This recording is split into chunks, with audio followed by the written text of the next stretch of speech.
नीला पानी, गरम समंदर और सिर के ऊपर खुला आसमान, और वहीं एक जोड़ा। ना कोई वादा, ना कोई कस्में, बस एक एहसास जो लफ्ज़ों से परे है। वो एक दूसरों की आंखों में डूबे हैं, जैसे समंदर की लहरों में चांद का अक्स। वक्त ठहर गया है और उस ठहरे हुए पल में बस मोहब्बत सांस ले रही है। हर लहर में कोई राज छिपा है और हर झोंका किसी अधूरे ख्वाब की खुशबू लेकर आता है। ये कहानी नहीं, वो एक लम्हा है जिसे ज़िंदगी भी छूते हुए झिझकती है।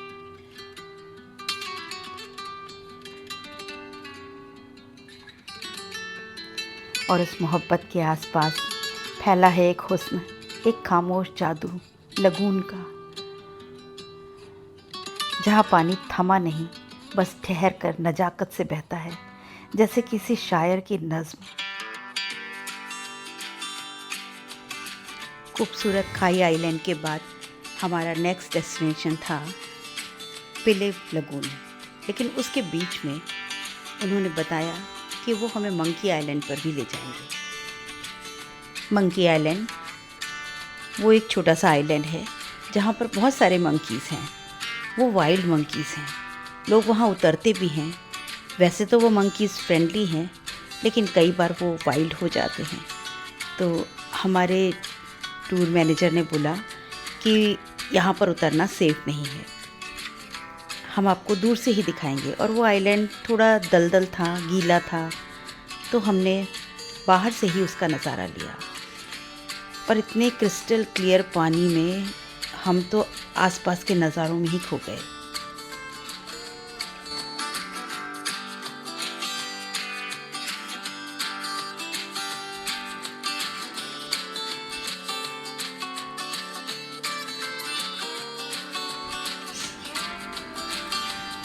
मंकी आइलैंड के पास पहुंचकर हमारी बोट वहीं पर रुक गई।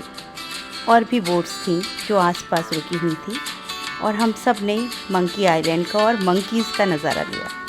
मंकीज़ आपस में खेल रहे थे, लड़ रहे थे, पहाड़ों पर रॉक्स पर चढ़ रहे थे, पेड़ों से लटक रहे थे। और ये सुंदर नज़ारा हम सब देखते रहे, एंजॉय करते रहे और फोटोग्राफी करते रहे। जहाँ मंकीज़ कम होते हैं उनके लिए तो ये बहुत सुंदर नज़ारा था, लेकिन क्योंकि हमारे देश में तो बहुत मंकी होते हैं, तो हमारे लिए ये कुछ नया नहीं था। हम केवल नज़ारों का ही आनंद लेते रहे। सूरज की किरणें उन रॉक्स पर पड़ रही थी, पानी में पड़ रही थी, पानी के अंदर तक हमको दिखाई दे रहा था। हम सब नीचे नहीं उतरे, हमने वहीं से नज़ारा लिया। और यहाँ पर करीब 15 मिनट का हॉल्ट रहा।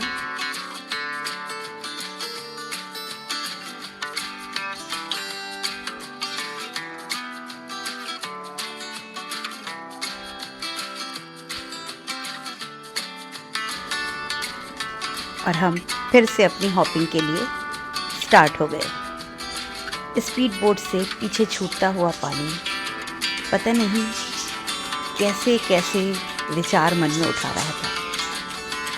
सुंदर हरे भरे पहाड़, नीला पानी और आसपास घूमती ये बोट और उसमें सवार वो रंग बिरंगे सैलानी, सब कुछ बहुत खूबसूरत था। और दूर से ही कुछ बस्ती से नज़र आने लगी, बहुत सुंदर एक आइलैंड नज़र आने लगा। हमारा नेक्स्ट डेस्टिनेशन था फीफी आइलैंड, को फीफी। को मीन्स आइलैंड और फीफी आइलैंड उसका नाम था। ये कराबी का बहुत सुंदर आइलैंड है। यहाँ हमारा लंच अरेंज था। हमारे पैकेज में सब कुछ इंक्लूडेड था, ब्रेकफास्ट, लंच, बोट में कोल्ड ड्रिंक्स, पानी, कुछ बाइट्स भी थी, स्नैक्स बाइट्स थी। ये सब हमारे उसमें इंक्लूडेड था। हमने कुछ भी अलग से पे नहीं किया। लंच, बहुत वैरायटी थी यहाँ पर लंच की, वेज, नॉन वेज सब कुछ था, बट वेज में वैरायटी थोड़ी कम थी, नॉन वेज बहुत था। कोई भी शायद समुद्री जानवर नहीं था जो यहाँ ना हो। मैं भी नॉन वेजिटेरियन हूँ, बट इतना ज़्यादा प्रेफर नहीं करती। तो थोड़ा बहुत मैंने नॉनवेज लिया और मैंने तो कोल्ड ड्रिंक और नूडल्स और फ्रूट्स खा के अपना काम चलाया, और उसमें भी मैंने बहुत एंजॉय किया। और ये आइलैंड भी अपने आप में बहुत सुंदर था। यहाँ भी हमने बहुत एंजॉय किया, खूब फ़ोटो खींची। और अब हम चल पड़े थे आज के दिन के सबसे सुंदर अट्रैक्शन की तरफ, फिले लगून।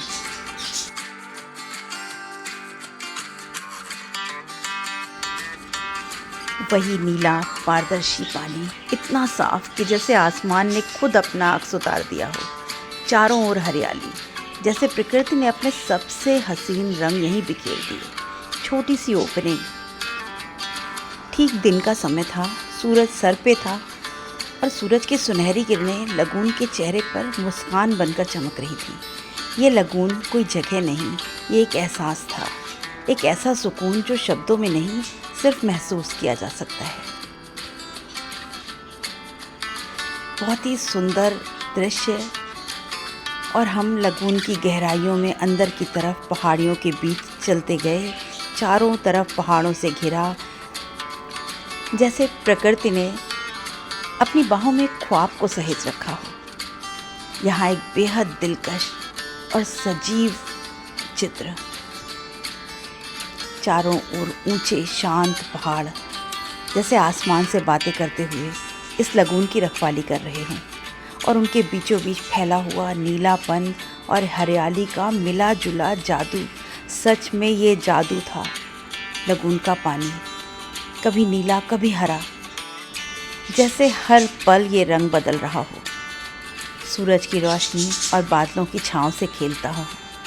ये पानी सिर्फ ठंडा या पारदर्शी ही नहीं, ये शांति था, ये सुकून दे रहा था, और कहीं ना कहीं एक खामोश दुआ भी दे रहा था। हर तरफ हर लहर जैसे कोई धीमा गीत सुना रही हो, और हर चुप्पी जैसे दिल से दिल की बात कह रही हो। मैं तो बोट के किनारे बैठ करके इस लगून की सुंदरता को देखती रही, और हमारी स्पीड बोट अंदर और अंदर और अंदर लगून में अंदर तक पहुंच गई। पहाड़ों की परछाइयाँ जब इस पानी पर गिर रही थी तो लग रहा था जैसे समय भी अपना अक्स इसमें ही देखकर मुस्कुरा उठा है। ये लगून एक तस्वीर नहीं, एक कविता थी जो प्रकृति ने शायद अपने हाथों से लिखी थी। पता नहीं मैं शब्दों से आपको इसकी खूबसूरती बता पा रही हूँ कि नहीं, पर शायद मैं अपने एहसास को अपने शब्दों में उतार पाई हूँ कि इसकी सुंदरता आप मेरे इन शब्दों से और इस वीडियो से आप महसूस कर सकें। इस लगून से दर्शकों का, ट्रैवलर्स का एक ऐसा रिश्ता बन जाता है जो शायद वहाँ से वो जाना नहीं चाहते। लॉन्ग टेल बोट्स, पूरे लगून में फैली हुई ये लॉन्ग टेल बोट्स। यहाँ हमारा पैकेज था, हमें लगून में अंदर तक स्पीड बोट से लाया गया, और हमने स्पीड बोट से उतर करके यहाँ पर स्नॉर्कलिंग करी और यहाँ पर स्विमिंग करी। लेकिन जो लोग चाहते थे कुछ और एडिशनल पैसा खर्च करके, वो इस लॉन्ग टेल बोट में जा सकते थे, और ये बोट उनको लगून के किनारे किनारे पूरे लगून में घुमाती है। हमारा बोट एक जगह पर खड़ा रहा। मुझे स्विमिंग नहीं आती थी, तो मैंने केवल स्नॉर्कलिंग करी। उसका गाइड हमें लेकर गया और मैंने बहुत एंजॉय किया। अंदर जो दृश्य था, वो रंग बिरंगे कोरल, वो रंग बिरंगे समुद्री जीव, उनको अपनी आँखों से देखना, ऐसा लगा एक नई दुनिया, एक दूसरी ही दुनिया में देख ली मैंने। उस पानी से निकलने का मन नहीं कर रहा था, थोड़ा अंदर डर भी था, क्योंकि जिनको स्विमिंग नहीं आती उनके लिए थोड़ा सा मुश्किल काम है, बट कर लिया, और वो खुशी मेरे चेहरे पे आपको दिखेगी। और हस्बैंड ने यहाँ पर स्विमिंग करी, उनको स्विमिंग आती है, बट एक टायर लेकर के स्विमिंग भी कर ली।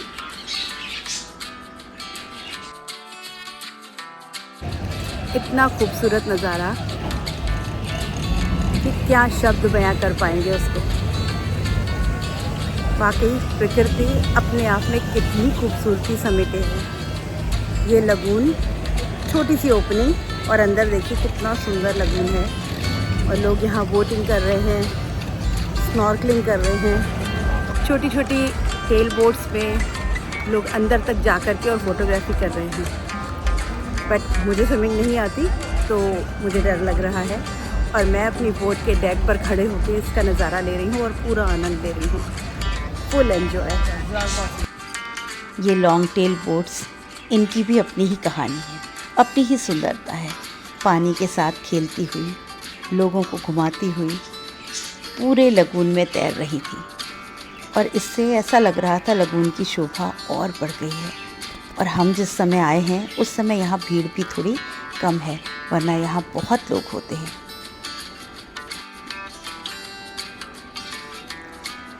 इसकी सुंदरता मैं बता नहीं सकती। शायद अंग्रेजी का शब्द जो एक्सटेसी है, शायद वो भी यहाँ पर कम पड़ेगा। कितने एडजेक्टिव्स लगाऊं इसकी सुंदरता को बयां करने के लिए, मुझे नहीं पता।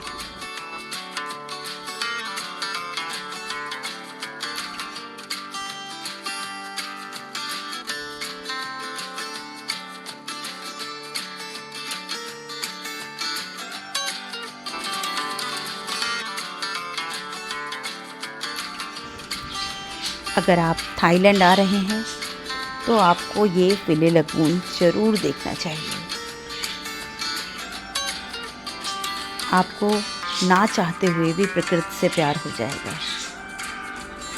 ये सुनहरी किरणें, ये पहाड़, ये पानी की मध्यम सी सिसकी अब पीछे छूट रही है।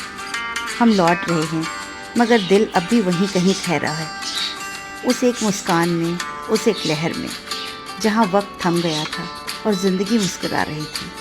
अब मंजिल है माया बे, नई जगह, नए रंग और शायद कुछ अधूरी कहानियों का अगला पन्ना।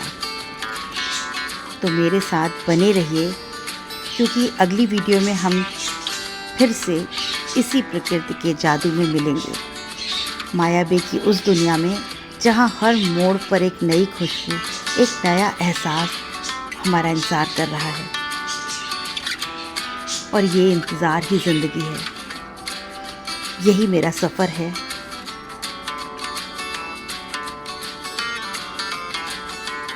माया बे के नीले समंदर के जादू से मिलेंगे हम अगली वीडियो में।